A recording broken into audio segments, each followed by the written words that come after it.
Yan guys. Lapad na yan. Almost 1 hectare yan guys.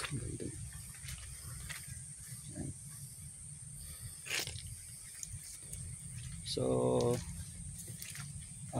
harvester yan guys kasi mas mabilis ang proseso pag harvester ginagamit.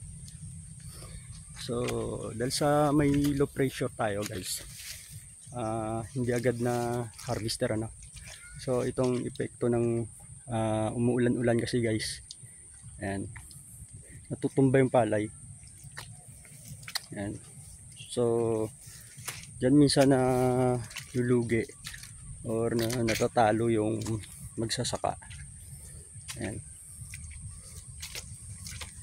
Yun lang ang isa sa kalaban na magsasaka pag inabot ng bagyo or ganyan, LPA.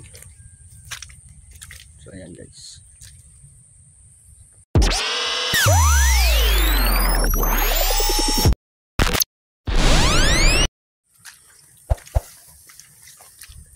Ayan guys. Ganito ang hanap buhay ng mga taga rito guys. Yung magtanim ng palay. Ayan. So kung may lupain ka rito, buhay na buhay ka rito guys. Dito sa taon ng bayan ng Dumaraw, probinsya ng Capiz. Ayan guys.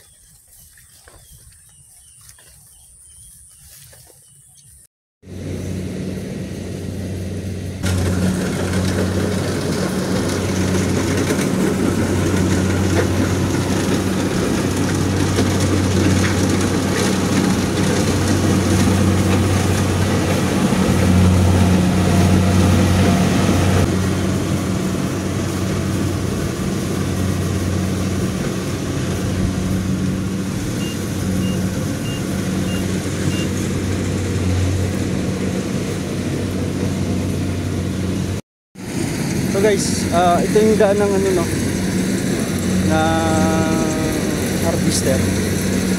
So pag pumasada pala siya guys, puro gilid unang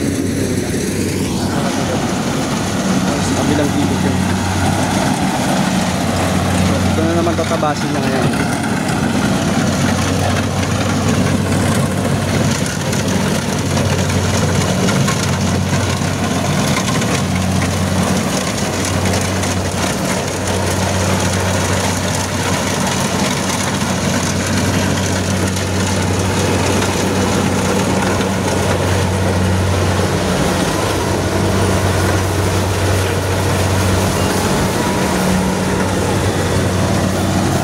Doon pala lumalabas yung dayami ano. So binubuga niya na kagad, humihiwalay na kagad yung butil ano. Yung mga titira sa kanyang dayami.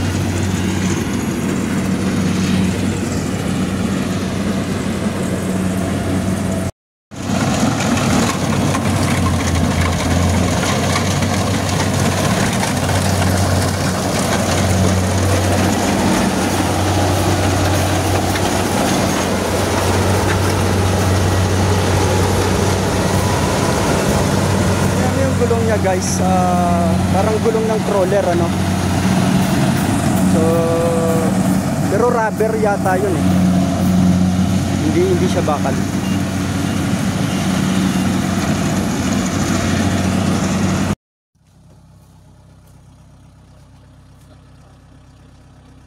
So ito guys, itong harapan niya guys, nakikita nito guys,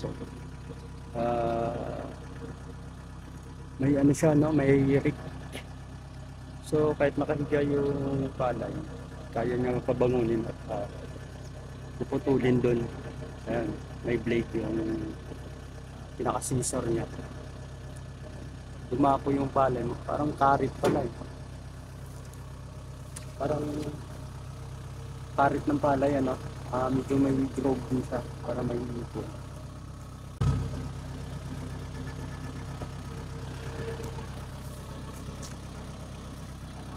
Tapos yung screw conveyor niya, no. Pagdapo ng dayami doon, hihilahin niya papasok doon. Dadaan dyan sa screw conveyor, iikutin niya papunta doon.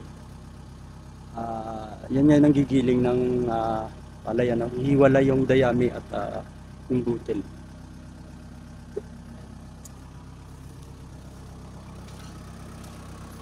Tapos yun guys, papasok dyan. Dyan papasok yung butil ng palay dyan, ano. Tapos dito lalabas yung mga dayami. Bubuga niya palabas.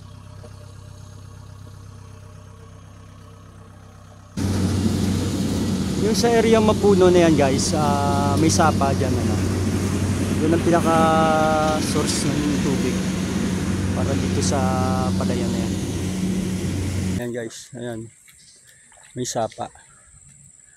Ayan, kung nakikita nyo yung sapa na yan guys, daming tubig yan. Ayan.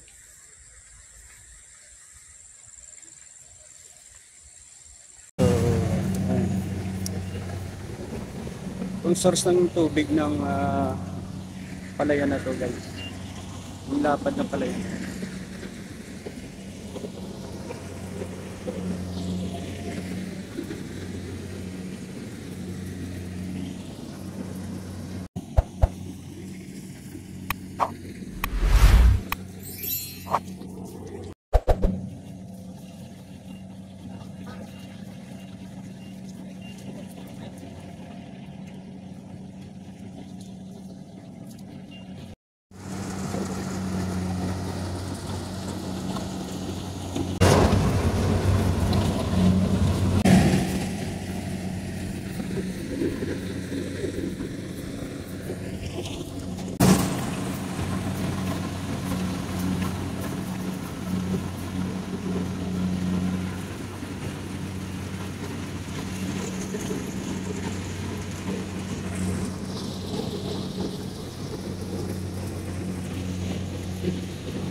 So, nag-umpisa tayo kanina mga alas 10, ano?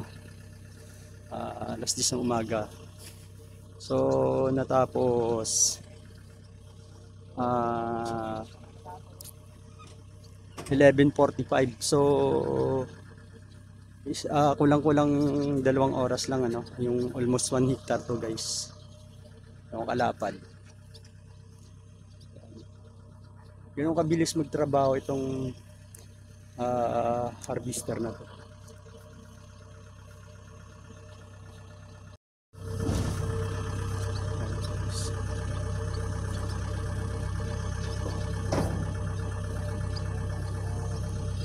Ganun kalapad yan guys.